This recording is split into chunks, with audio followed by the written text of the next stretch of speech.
In this clip, we will learn mixed reference. We will see how mixed reference is used. First, enter the data as given in table 3.9 and then select the cell E12 and type 100. Press enter key. Now select the cell E2 and type the formula as given in the book. $C2 $C2 minus E $12 and press the enter key.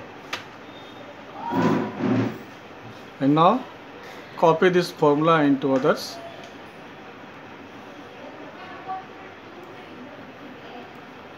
And look at the formula bar.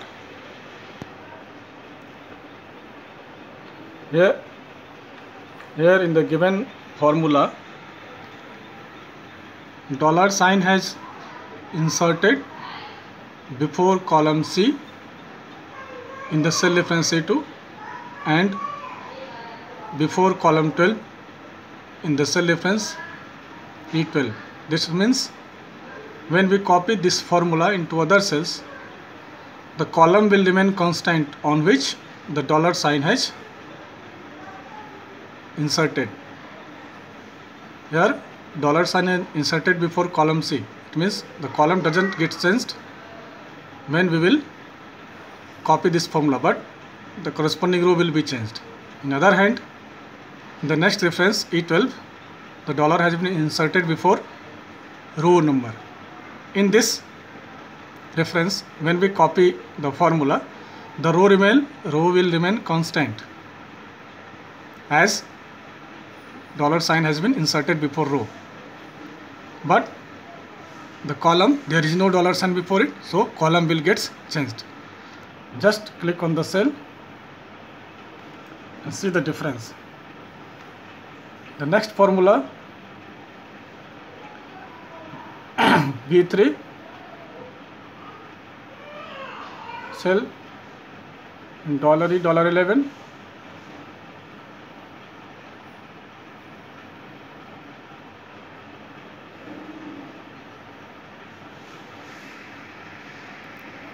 Sorry, we should check actual expense.